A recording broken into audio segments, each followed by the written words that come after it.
What's up, you beautiful chaos magnets? It's your boy Albert, back at it again, and today I'm already pissed before I've even had my coffee. You know those parents who pop out a kid and suddenly think the entire planet owes them a red carpet, a personal butler, and a free pass to ignore every single rule that applies to normal human beings? Yeah, we're diving headfirst into 3 fresh batches of premium-grade delusion today. These aren't just entitled, these are walking, screaming masterclasses in how not to adult while dragging innocent bystanders through the mud. Buckle up because I'm about to roast these clowns harder than a Thanksgiving turkey. Let's get into it. Story number 1 starts at a packed family restaurant on a Friday night. You've got this poor waitress named Sarah trying to do her job. Tables full, kitchen slammed, the usual controlled madness. In walks Karen 2.0. Let's call her Brenda, with her 8-year-old terror spawn who looks like he hasn't heard the word no since birth. Brenda plops down, immediately demands a booth even though the restaurant is full and they've got a 20-minute wait. Sarah politely explains they'll have to wait like everyone else. Oh boy, here we go. Brenda's face twists like she just smelled something rotten. Excuse me? Do you know who I am? I have a child here who needs to sit down right now. Kids can't wait. It's bad for their development or something. Development? Lady, the only thing developing is your kid's ability to weaponize your stupidity. Brenda then starts loudly announcing to the entire restaurant that her precious angel has sensory issues and can't possibly stand for more than 2 minutes. Convenient, right? Suddenly, every other parent in the place is side-eyeing her like she's the main character in a bad sitcom. Sarah tries to compromise, offers to seat them as soon as a table opens, maybe bring some crayons or whatever. Nope. Brenda escalates like she's auditioning for a reality show. She starts yelling about discrimination against mothers, how the restaurant hates families, and how she's going to call corporate and get everyone fired. Her kid, sensing the chaos jackpot, starts knocking over salt shakers and screaming for ice cream before they've even ordered. Brenda doesn't stop him. Oh no. She turns to the other tables and goes, "See what you people are doing to my baby? He's traumatized now." The manager finally comes out, tries to calm the storm, offers a free appetizer if she'll just chill. Brenda sniffs like she's royalty and demands the entire meal comped plus a gift card because her emotional labor as a parent has been insulted. Sarah, bless her soul, keeps it professional, but you can see the soul leaving her body. Other customers start recording on their phones because this is peak entertainment. Brenda notices and doubles down, accusing everyone of bullying a single mom. Single mom card pulled. Classic move. In the end, security has to escort Brenda and her mini demon out after she throws a bread basket. The kid is still screaming for chicken nuggets as they're dragged to the parking lot. Brenda's last words? "You'll all regret this when my review goes viral." Yeah, lady, the only thing going viral is the video of you embarrassing yourself in 4K. This isn't protective parenting. This is just premium-grade delusion with a side of, I birthed a human, so rules are optional. Brenda, sweetheart, having a kid doesn't make you special. It makes you responsible. You failed spectacularly at both. Absolute clown behavior. All right, take a breath because we're not done. Story 2 is even wilder. This one happens at a neighborhood community pool on a hot Saturday afternoon. Our hero is Mike, a chill lifeguard who's just trying to keep kids from drowning and enforce basic safety rules. Enter entitled Dad Extraordinaire, we'll call him Derek, with his 10-year-old son who apparently thinks he's Aquaman on steroids. The pool has a strict no running, no diving in shallow end, no horseplay policy because, lawsuits and broken necks are bad for business. Derek and his kid show up and immediately the boy starts sprinting around the deck like it's a racetrack. Mike blows the whistle, politely reminds them of the rules. Derek puffs up his chest like he's about to flex on the entire HOA. My son is a strong swimmer. He doesn't need your baby rules. Back in my day, we didn't have all these safety Nazis ruining fun. Safety Nazis? Bro, the only Nazi here is the one declaring war on basic common sense.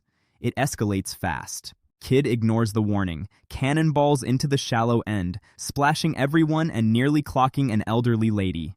Mike tells the kid to sit out for 5 minutes. Derek loses his mind. How dare you punish my boy? He's just energetic. You clearly hate children. He starts ranting about how the pool is discriminating against active boys and demands Mike be fired on the spot. Other parents are trying to enjoy their day, but Derek is turning the pool into his personal soapbox, yelling about freedom and how my tax dollars pay your salary so my kid can do whatever he wants. Then comes the manipulation special. Derek pulls the guilt trip.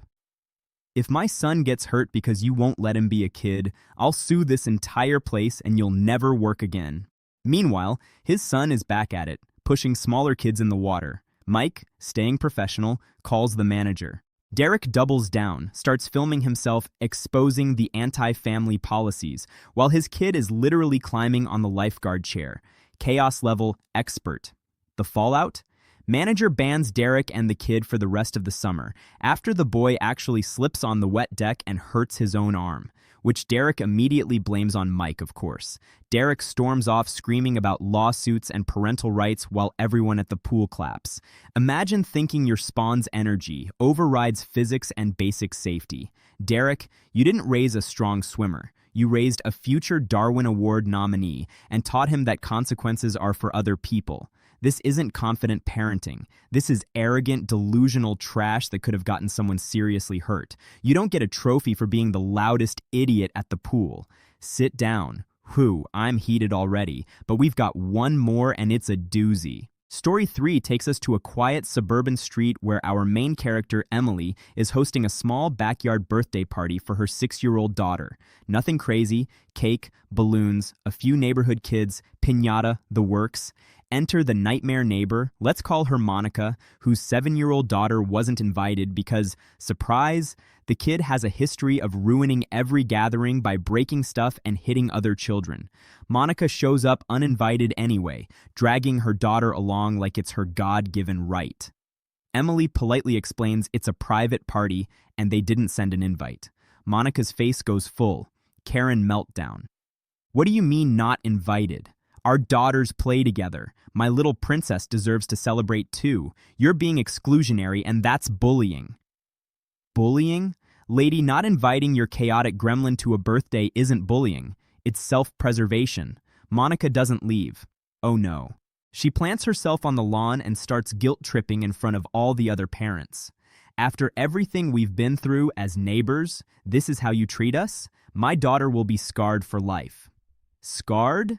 The only scars here are the emotional ones your kid leaves on everyone else. Then Monica weaponizes the ultimate mom card. She starts crying about how hard single motherhood is and how Emily is making her daughter feel unwanted. The other moms are shifting uncomfortably while Monica's daughter immediately starts whacking the piñata with a stick before it's even time, then throws a tantrum when told to wait. Escalation hits peak when Monica demands Emily let her daughter have a turn at everything first because she's older and more mature. Mature? The kid just bit another child over a juice box. Emily finally puts her foot down and asks them to leave. Monica refuses, calls her husband who shows up yelling about property lines and how the backyard is basically public space since it's visible from the street. Pure nonsense. The embarrassing ending? Monica's daughter has a full meltdown, knocks over the cake table, and Monica tries to blame Emily's hostile environment. Other parents start leaving early, and Monica storms off screaming that she'll make sure the whole neighborhood knows what a horrible person Emily is. Spoiler, the neighborhood already knew after this performance. Monica, congratulations. You turned a simple kids' party into a battlefield because your ego couldn't handle a boundary. This isn't advocacy for your child. This is selfishness dressed up as motherhood, with a heavy side of main character syndrome. You don't get to invade spaces just because you reproduced. Boundaries exist for a reason, and you bulldoze them like a wrecking ball made of pure delusion. Embarrassing doesn't even cover it. Man, after those 3, I need a vacation from humanity. These parents aren't raising kids, they're raising little entitlement monsters while embarrassing themselves on a professional level. Brenda with her restaurant VIP demands, Derek turning a public pool into his personal fight club, and Monica crashing a birthday like she owns the damn street. All of them acting like spitting out a kid grants them superpowers and immunity from basic decency. So tell me in the comments, which one of these delusional disasters was the most insufferable? Brenda, the restaurant screamer, Derek, the pool safety denier, or Monica, the uninvited party crasher? Drop your vote, share your own entitled parent horror stories if you've got them, and if you survived this video without throwing your phone, smash that like button and subscribe for more savage takedowns. Albert out, stay savage, stay sane, and for the love of everything, teach your kids that the world doesn't revolve around them. Peace.